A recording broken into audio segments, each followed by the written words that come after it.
Quel est l'objectif? Ça va faire parler, mais l'objectif, c'est relever le défi du métissage. Défi du métissage que nous adresse le XXIe siècle. Ce n'est pas un choix, c'est une obligation, c'est un impératif. On ne peut pas faire autrement, au risque de nous trouver confrontés à des problèmes considérables. Et je peux vous dire une troisième chose. On ira ensemble vers ce nouvel ordre mondial. Et personne, je dis bien, personne ne pourra s'y opposer. Lui, c'est Nicolas Sarkozy, un ancien président de France, mais il est également un fervent défenseur du nouvel ordre mondial. C'est donc un mondialiste, mais tous ces politiciens savent ce que vous ne savez pas. Le terme métis vient du mot latin mixtus, qui lui signifie mélanger, et qui est employé dans le langage courant pour désigner des personnes nées de parents aux origines géographiques différentes. En général, tous les peuples sont fiers de leurs origines et de leur culture. Ils souhaitent la préserver. Cependant, nous avons l'impression que c'est seulement les Noirs africains qui souhaitent se métisser à tout prix, soit en ayant une conjointe blanche, ou arabo-berbère, voire asiatique. Nous le constatons partout dans le monde. Pouvons-nous penser à un complexe d'infériorité? Ou tout simplement une ouverture culturelle? La première question pourrait nous donner plus d'informations. Vous constaterez que les autres communautés en général souhaitent que leurs fils ou filles se marient avec des partenaires de la même culture. Ils acceptent difficilement le métissage. Par ailleurs, nous pouvons également remarquer que près de 90% des métis en France sont issus d'une union de parents noirs d'origine africaine avec une autre communauté. Dans la vision occidentale, le noir représente de la misère, la guerre, voire le malheur. Vous pouvez constater que le noir est souvent attribué au drapeau des pirates ou au drapeau des djihadistes modernes. Le noir évoque alors des sentiments de tristesse. On parle d'idées noires pour exprimer la négativité.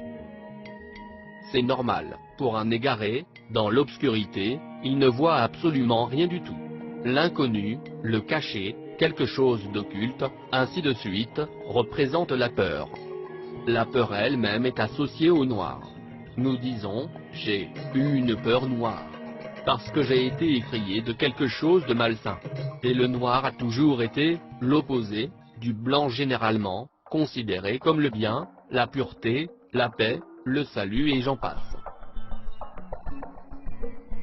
En dehors de la zone d'influence de l'Occident, ce que vous appelez couleur noire peut avoir d'autres associations symboliques. Par exemple, en Égypte antique, le noir avait une symbolique positive. Dans la langue des pharaons, le verbe kem, qui est tiré du mot noir, veut dire mener à bien, s'élever à, accomplir, mais aussi être noir. Le mot kem veut dire aussi complet, parfait, élévation. Parfait. Voici un terme très intéressant qui pousse à la réflexion. Le noir est la représentation de la perfection selon les pharaons. Cependant, sur un plan scientifique, voici la lumière visible parmi les différentes couleurs observées. Il n'existe aucune couleur appelée noire.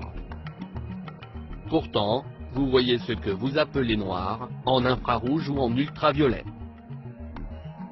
Dans le domaine visible, le noir n'existe pas. Par ailleurs, vous le voyez aux frontières du monde visible. Ce qui signifie que le noir est la transition des couleurs de ce monde visible au monde invisible ou intelligible. Vous remarquerez que lors des funérailles, nous portons des vêtements noirs. Le noir n'exprime pas la tristesse. En réalité, il représente l'élévation de l'âme. Toute couleur se traduit par une quantité électromagnétique. Par exemple, si vous faites une expérience en diminuant n'importe quelle couleur visible, vous aurez la couleur blanche, mais lorsque vous accentuerez cette même couleur, ou lorsque vous lui donneriez plus d'intensité, elle deviendra ce que nous appelons noir. Les termes accentués, intensifiés, augmentés, relèvent d'une élévation, ou une augmentation de l'énergie. Ainsi, tout corps qui cherche à développer son énergie afin d'atteindre sa valeur maximale électromagnétique, deviendra noir avant de passer à une autre dimension supérieure. Pour les plus sceptiques, nous vous invitons à faire vous-même l'expérience, étudier le spectre électromagnétique, calculer les longueurs d'onde de chaque couleur, et comparer ensuite leur fréquence à celle du noir et du blanc. Vous obtiendrez les mêmes résultats que nous vous présentons. La génétique, c'est le livre de la chair de l'histoire, et du rapport avec le Créateur. 97% de l'ADN est inactif, et seul 3% du génome est nécessaire à l'existence d'un être humain. La génétique nous révèle que l'homme blanc possède au moins 23% des gènes de l'homme du Néandertal. Il faut savoir que Néandertal comme Cro-Magnon étaient des cannibales. L'homme noir quant à lui est le seul être à 100% humain. Si donc, le noir est composé à 100% humain, alors, il est aussi le seul être à ressembler à 100% à l'image du vrai Créateur. Il n'est pas surprenant que ceux qui connaissent cette terrible vérité essaient de l'occulter par tous les moyens. Le noir est haï, parce que ceux-là qui le haïssent savent parfaitement qu'ils ne sont pas faits à l'image du vrai Créateur. Cette guerre qui vise à modifier l'ADN se fait par la nourriture, les médicaments, les vaccins, les vêtements, la culture, la fausse religion, ainsi de suite.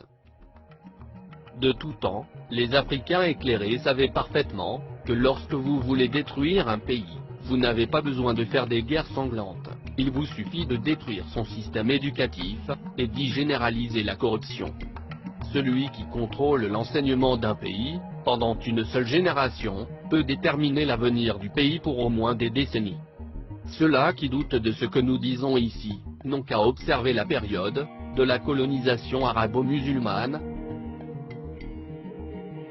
et celle des missionnaires catholiques, jusqu'à aujourd'hui. Le métissage a pour objectif de détruire la diversification naturelle, mais également à pousser l'homme noir à ne plus ressembler au Créateur.